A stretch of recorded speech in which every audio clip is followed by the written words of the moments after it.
This World Cup will be something else. A carbon neutral one.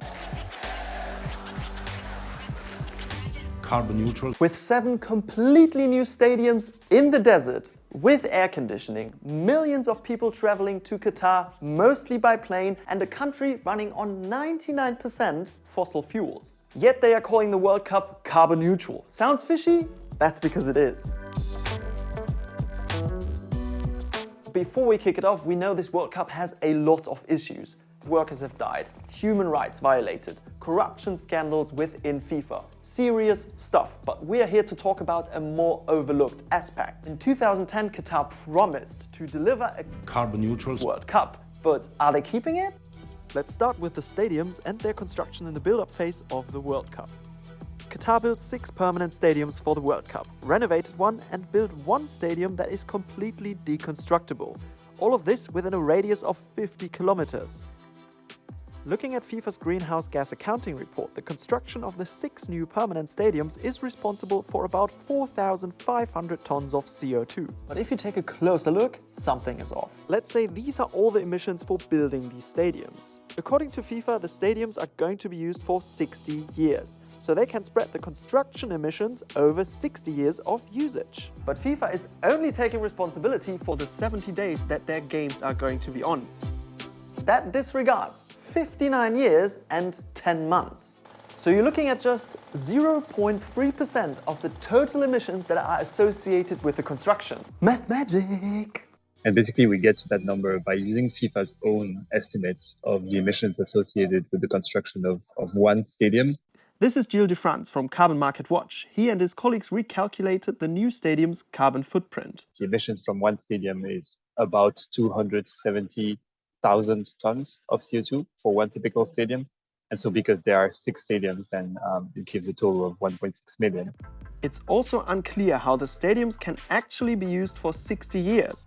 There are plans on paper for local teams or as event venues. But even big soccer nations like Brazil, with 70 times the population of Qatar, have struggled to reuse their prestige World Cup stadiums. There's just a really big question mark over whether Qatar is going to be able to do that.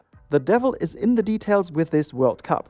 This is also true for the fully deconstructible Ras Abu Abud Stadium. Great idea! It's made from containers, more durable, and can be reconstructed in other places, so fewer stadiums would need to be built overall. But nobody knows if that will actually happen. There are no plans for it. Nothing. And because of the more durable materials, the initial emissions are 65% higher. But the greenwashing doesn't stop here. Enter the fans and all their traveling for phase 2. The World Cup itself. By FIFA's estimates, this traveling will account for 52% of all the World Cup's emissions. The most absurd thing is that FIFA calculated their emissions with one-way flight tickets. So everyone flies to the World Cup, but no one leaves afterwards. That's so ridiculous. Some fans will be even flying back and forth because there aren't enough hotel rooms in Qatar. Hello! I could go on. Energy, transport, food, but you've probably got the idea. This event has a huge carbon footprint. FIFA says it will be 3.6 million tons of CO2. Carbon Market Watch says 5.2 million, if you account for the actual emissions of the stadiums.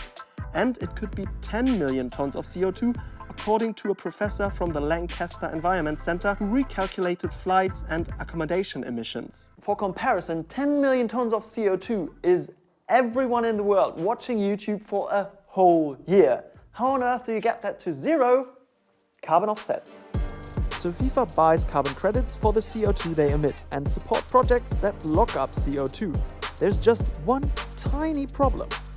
Many projects don't offset additional carbon. Whoops! We did a whole video on why offsets don't work out in many cases. Check it out here. In the case of renewable energy, you can sell electricity that generates revenue that in many cases these days can cover the costs of a new wind farm or solar panel installation, for example. Derek Brockhoff has worked on carbon offset policies for more than 18 years. So these activities might have happened anyway. And if that's the case, right, then you paying someone else to do something they were going to do anyway doesn't make a difference in terms of what the atmosphere sees globally. And so the world would have been better off if you had simply reduced your own emissions. So what are Qatar's offset projects? Okay, so we have a wind farm, we have a rooftop solar power project, another wind farm, water palms, and it's just renewable energy, renewable energy, renewable energy, energy industries on renewable energy. And it's just 6 projects that are listed here, which is a bit of a joke, isn't it? When you add up those carbon credits, you get just over 500,000 tons of CO2. Remember, FIFA says it's emitting 3.6 million. And we asked them about this, and they said they've already secured 1.5 million tons of CO2 in carbon credits. But they didn't tell us which projects. Offsetting can work, but we need more transparency. No one knows or can follow up if these projects are actually legit. It's also striking that instead of buying carbon credits from established international markets, Qatar decided to set up their own standard global carbon council. And on top of all this, the country in the desert with loads of sunshine is running on 99% fossil fuels. They've managed to build one solar park in 12 years. They've obviously tried really hard. Of course, massive one-off international sporting events are going to cause a lot of carbon release, but you can keep the footprint down. What you should do is use more renewable energy, build the infrastructure if necessary, serious offsetting, not just corporate window dressing, less construction, so hosting countries where stadiums exist or are likely to be reused in the future, and less air travel for participants and fans. To say that the World Cup will be carbon neutral is just blatant greenwashing. I mean, A+ for PR effort, but you need to take way better action. Staging global sport events responsibly is a challenge, no doubt, but you wonder whether FIFA and Qatar really ever meant it.